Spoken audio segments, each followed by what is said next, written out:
테슬라 관련 투자 소식입니다. 머스크가 중국 시장 공들이는 이유. 전 세계 전기차 절반 중국에서 팔렸다. 전 세계 전기차의 절반이 중국에서 판매된 것으로 집계됐다. 중국 관영환고15 등에 따르면 이날 중국 승용차협회는 올해 1에서 5월 전 세계 신에너지 자동차 판매량에서 중국 시장이 차지한 비중은 47%로 유럽과 북미를 뛰어넘었다고 밝혔다. 지난해 기준 유럽은 44%를 차지하며 중국보다 더 높았지만 올해는 중국이 시장 선두를 다시 가져갈 것이라는 기대감이 커지고 있는 것이다. 전 세계 신에너지 자동차 판매량에서 중국의 비중은 지난 2016년 45%에서 2018년 54%로 최고치를 찍었다. 중국 전문가들은 올해 중국의 비중이 45%를 넘어서고 50%에 가까워지는 현상을 긍정적으로 평가한다. 중국은 전 세계 전기차 배터리 시장 절반 이상을 차지하고 있는 데다 미국의 전기차 업체 테슬라도 중국 시장에 집중하고 있다. 최근 일론 머스크 테슬라 최고 경영자는 중국 공산당 창당 100주년을 맞이해 공산당이 이룩한 경제 번영이 놀랍다고 발언했는데 이는 머스크 CEO가 중국 시장에 얼마나 공을 들이고 있는지를 보여주는 대목이다. 지난 5월 기준 수출을 포함한 중국산 테슬라 판매량은 33,463대로 전월 대비 29% 늘었다. 테슬라 외에 중국 자동차 업체 상하이자동차 비아디도 전기차 시장에서 영향력을 키우고 있다.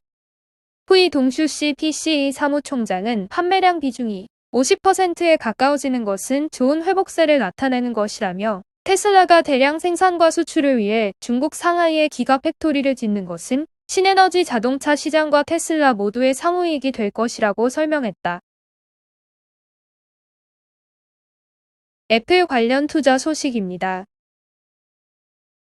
애플, 중국 기업 개인정보 추적 차단. 미국과 중국 데이터 전쟁.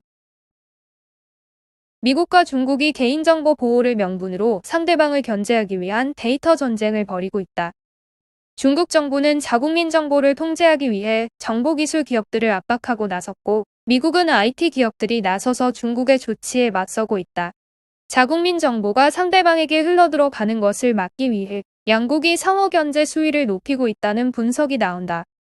영국 파이낸셜 타임스 등 외신에 따르면 미국 대표 IT 기업 애플은 이용자의 사생활 보호를 강화하기 위한 앱 추적 투명성 정책을 우회하려는 중국 IT 기업의 앱 업데이트를 막았다. 애플은 앱 이용자들이 허락하지 않으면 개인정보를 추적하지 못하도록 차단하고 있는데 틱톡, 텐센트, 바이두 등 중국 IT 기업들은 이용자 정보를 식별할 수 있는 CAAD라는 프로그램을 개발해 이를 우회해왔다. 이에 애플은 CAAD 기술이 적용된 앱이 자사 앱스토어에 오르거나 업데이트가 불가능하도록 대응한 것이다. 애플의 ATT는 전 세계에 공통적으로 적용되는 정책이지만 특히 중국에 뼈아픈 것으로 평가된다. 미국은 중국 정부가 IT 기업의 앱을 통해 과도하게 개인정보를 수집한다고 의심해왔다. 앞서 도널드 트럼프 전 미국 대통령은 중국 바이트댄스가 개발한 짧은 동영상 소셜미디어 틱톡이 미국인의 개인정보를 수집해 중국 정부에 넘긴다며 앱 사용 금지 조치를 내렸다. 최근 중국 정부는 이와 정반대로 중국의 데이터가 미국으로 흘러들어가는 것을 막기 위해 단속에 나섰다. 개인정보 보호를 내세워 최근 미국 증시에 상장된 중국판 우버, 디디 출시의 철퇴를 휘두르고 있는 것이다. 6일 중국 경제매체 차이시는 미국 관계 당국도는 10% 이상 지분을 보유한 주주에게 디디 출싱의 데이터를 넘긴다면 안보 위협이 생기게 될 것이라고 전했다. 디디 출싱이 약 5억 명의 이용자 개인정보뿐만 아니라 중국의 도로 정보, 주요 시설물 위치 등 막대한 데이터를 보유하고 있는 만큼 미국으로 정보가 넘어갈 가능성을 크게 우려했다는 것이다. 앞서 4일 중국 정부는 디디 출싱이 법규를 위반해 개인정보를 수집했다며 중국 내 마켓에서 디디 출싱 앱을 내리라고 명령한 바 있다. 중국은 특별행정구인 홍콩에서 이른바 신상털기 방지법 도입을 추진하면서 홍콩에서 서비스 중인 페이스북, 트위터, 구글 등에 대한 규제 강화 움직임을 보이고 있다. 당국은 신상털기가 발생할 경우 IT 기업들의 관련 자료를 요구할 수 있도록 하며 이에 협조하지 않으면 서비스를 중단하게 할 수도 있다고 압박하는 것으로 전해졌다. 이에 페이스북, 구글, 트위터 등은 홍콩 내 서비스 중단 가능성까지 언급하며 강하게 반발하고 있다. 월스트리트 저널에 따르면 빅테크들이 속한 아시아인터넷연합은 홍콩 정부의 서한을 보내 개정안은 표현의 자유를 축소하고 온라인에서 선의로 정보를 공유하는 행위도 범죄화할 수 있다며 기업이 처벌을 피할 방법은 홍콩 내 서비스 제공과 투자를 멈추는 것뿐이라고 밝혔다. 미중 양국은 개인정보를 포함한 자국 민감 정보가 상대방으로 흘러들어가는 것을 제한하기 위한 조치는 당분간 이어갈 것으로 보인다. IT 업계 관계자는 전 세계적으로 개인정보 보호 강화라는 큰 흐름도 있고 미중 간 정보통신기술 패권 경쟁이 계속되고 있어 개인정보 보호를 명분으로 앞세워 서로를 견제하는 흐름이 이어질 것이라고 말했다. 로블록스 관련 투자 소식입니다. 메타버스 강자 미국 로블록스. 게임 금융 유통 3박자 통했다. 해외 주식에 투자하는 일명 서학개미들이 최근 주인기 종목인 테슬라를 제쳐두고 눈을 돌린 기업이 있다. 바로 게임 플랫폼 로블록스를 운영하는 미국의 로블록스 코퍼레이션이다. 회사는 지난달 국내에서 순매수 8,153만 달러를 기록하며 서학개미가 점 찍은 1위 종목에 올랐다. 뉴욕 증권거래소에 상장된 지 이제 3개월을 넘긴 이 회사가 수개월 만에 시장에 관심을 쓸어모은 배경에는 메타버스가 있다. 자사 플랫폼 로블록스를 게임, 금융, 유통 등 3박자를 고루 갖춘 가상 공간으로 확장하면서 글로벌 메타버스 업계의 대표주자로 자리매김하게 된 것이다. 2006년 출시된 로블록스는 메타버스를 단순 적용하는 것을 넘어 이용자가 직접 게임 콘텐츠를 제작할 수 있는 기반을 마련하며 인기를 끌었다. 현재 로블록스에 등록된 게임 수는 4천만여 개로 이용자들은 게임 엔진을 활용해 손쉽게 고차원적인 게임을 제작하고 있다. 월간 활성 이용자 수는 1억 5천만 명에 달한다. 미국의 투자 전문 매체 모트리플은 지난달 12일 로블록스는 이용자들이 수백만 개의 서로 다른 경험을 공유하는 온라인 세상이라며 이곳은 전통 비디오 게임 회사처럼 운영되지 않는다라고 평가했다. 로블록스의 성장 비결은 여기서부터 시작된다. 주요 고객층인 Z세대가 색다른 경험을 추구한다는 점을 파악해 주력 서비스인 게임을 금융과 유통 등 다른 부문에 연계하는 데 성공한 것이다. 현재 로블록스에서 이용자가 생산하는 모든 콘텐츠 상품은 게임 내 화폐인 로벅스를 통해 소비된다. 로벅스는 환전 시스템을 거쳐 현실 세계의 수익으로 이어질 수 있다. 국내에서는 게임 자산과 현금화를 불법으로 규정하고 있지만 해외 이용자들은 페이팔 등 모바일 금융 서비스를 통해 10만 로벅스당 약 350달러를 환전하고 있다. 여기에 유통업계가 새로운 홍보 공간으로 메타버스를 꼽으면서 로블록스의 인기는 더 커지고 있다. 일례로 명품 브랜드 구찌는 지난 5월 로블록스에서 디지털 한정판 가방을 475로벅스에 판매했다. 당시 구매자들은 온라인 시장에서 완판된 해당 가방을 35만 로벅스에 되팔며 뜨거운 호응을 보이기도 했다. 로블록스는 당분간 상승 가도를 달릴 것으로 전망된다. 모트리플은 신종 코로나 바이러스 감염증의 여파로 사람들이 소통과 사교에 대한 열망을 디지털 공간에서 뿜어내기 시작했다라며 로블록스는 더 많은 고객을 끌어모을 것이라고 강조했다. 국내 증권가는 회사가 올해 2조 9천억 원의 매출을 달성할 수 있을 것으로 보고 있다. 지난해 매출은 1조 원 수준이었다. 특히 로블록스가 경제 시스템을 확대해 나가면서 회사의 몸집은 더 커질 것으로 보인다. 키움증권은 지난 5월 보고서에서 로블록스의 경제 시스템은 향후 광고의 확대, 외부 기업체의 연계가 확대되면 될수록 규모가 기하급수적으로 늘어날 수 있다라며 향후 개발자 창작자에게도 광고 및 스폰서 수익이 분배된다면 유저의 메타버스 참여도가 늘어날 것이라고 분석했다. 로블록스 코퍼레이션의 설립자이자 최고 경영자인 데이비드 바스주키도 지난 2월 2021년 사람들이 놀고 일하고 배우는 방식에서 변화를 볼 것이라며 시스템 다양화를 강조했다. 메타버스 시장의 규모도 덩달아 커질 예정이다. 시장 조사 업체 스트래티지 애널리틱스는 올해 글로벌 메타버스 시장이 460억 달러 규모로 성장할 것이라고 분석했다. 한편 메타버스 후발주자의 굴기도 거세지는 모습이다.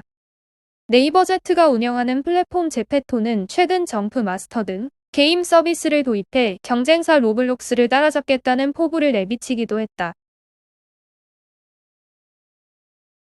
니콜라 관련 투자 소식입니다. 미국 증권거래위원회 모건 스탠리의 니콜라 1106만 주 매각 허가. 니콜라 주식은 올해 지금까지 시장에서 저조한 실적을 보이고 있으며 대체 연료 트럭 제조업체의 가장 큰 투자자 중 한 곳은 자동 거래를 통해 많은 양의 주식을 팔았다. 니콜라 주식은 스탠더드 앤드 푸어스 500 지수의 15.9% 상승에 비해서 지난주의 매도 압력으로 인해 현재까지 7.7% 상승에 그쳤다고 배런스가 전했다. 전기와 수소 연료전지 구동 트럭 제조업체는 5월에 예상보다 적은 1분기 손실을 보고했지만 월스트리트는 여전히 스타트업에 더 많은 자본이 필요하다고 우려했다. 니콜라의 초기 투자자였던 한국의 한화는 지난 3월 한화 자회사가 니콜라 주식 지분 5.6%인 2213만 주 중 절반을 매각할 것이라고 밝혔다. 미국 증권거래위원회는 규정인 소위 르 CPO-1 계획을 통해 모건 스탠리가 니콜라 주식을 최대 1106만 주까지 매각할 수 있도록 허가했다. 이런 계획은 가격 및 수량을 포함해 판매자가 미리 설정한 특정 매개 변수가 충족되면 자동으로 거래를 실행한다. 이 계획은 12월 10일 또는 최대 주식이 팔릴 때 중 다른 날짜에 만료된다. 한화는 3월에 계획이 정해졌지만 6월까지 주식 매도가 이루어지지 않아 한화가 실적 부진을 크게 상회할 수 있는 시기에 주식 매도 계획 및 일정을 세운 것으로 보인다. 니오 관련 투자 소식입니다. 배런스, 니오 등 중국 종목, 디디 문제 가지고 있어. 니오 등 미국 뉴욕 증시에 상장된 중국 전기차 업체가 중국판 우머로 불리는 디디 출싱의 주가 급락과 같은 문제에 노출될 수 있다고 배런스가 보도했다. 배런스에 따르면 중국판 우머인 디디 출싱은 이날 뉴욕 증시에서 20% 이상 급락했다. 중국의 규제 당국이 디디 앱이 어떻게 개인정보를 저장하고 처리하는지에 대한 우려를 제기하며 중국 내 앱스토어에서 디디의 앱을 삭제하라고 지시하면서다. 앱을 이미 다운로드한 사람은 계속 사용할 수 있는 등 해당 조치는 앱 기반 서비스의 문제라고 배런스는 진단했다. 다만 배런스는 디디의 최근 이슈처럼 이상한 결과가 나올 위험이 중국 주식을 짓누르고 있는 것 같다고 지적했다. 알리바바의 주가도 최근 거래에서 3.5%나 하락했다. 배런스는 미국 투자자들이 외국 회사에 투자하는 것은 항상 위험을 가중시킨다고 풀이했다. 투자자는 기업의 경쟁 및 성장과 같은 정규적인 위험 이외에도 외환 및 규제와 같은 요소도 고려해야 한다는 이유에서다. 리스크가 추가되면 주식 평가액이 낮아질 수 있다는 게 배런스의 진단이다. 실제 투자자들은 일주일 전에 상장 공모를 마친 디디를 평가할 때 보수적이었다. 예를 들어 미국에 기반을 둔 차량 호출 서비스인 우버 테크놀로지스는 매출액의 약 8배가량에 거래된다. 사용자 수가 5억 명에 육박하는 거대 기업인 디디는 이날 급락하기 전에 매출액의 약 4배 수준에서 거래됐다. 대체로 중국 전기차 제조업체들은 디디처럼 할인된 가격에 거래되지는 않는다. 니오는 올해 예상 매출액의 약 15배에 거래되고 있고 샤오퐁은 16배에 거래되고 있다. 세계에서 가장 가치 있는 자동차 회사인 테슬라는 올해 매출액의 약 13배에 거래되고 있다. 리오토는 예외다. 올해 예상 매출액의 9배 수준에서 거래되고 있어서다. 배런스는 중국의 전기차 주식은 중국의 전기차 시장이 뜨겁고 빠르게 성장하고 있어 높은 평가를 받고 있다고 풀이했다. 시티그룹의 분석가인 제프정은 전날 니오의 경영진이 3분기에 이어 4분기에도 인도 실적이 점진적으로 증가할 것으로 기대한다고 밝혔다고 전했다. 니오는 2분가에 22,000대를 인도했다. 1분기 2만 대에 비해 증가한 규모다. 올해 초에는 글로벌 반도체 부족이 중국의 전기차 판매에 걸림돌이 될 수 있다는 우려가 제기되면서 관련주에 부담이 되기도 했다. 하지만 반도체 부족이 사그라들면서 주식은 움직이고 있다.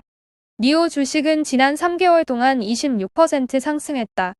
샤오퐁과 리오토는 같은 기간 각각 18%와 28%가 올랐다.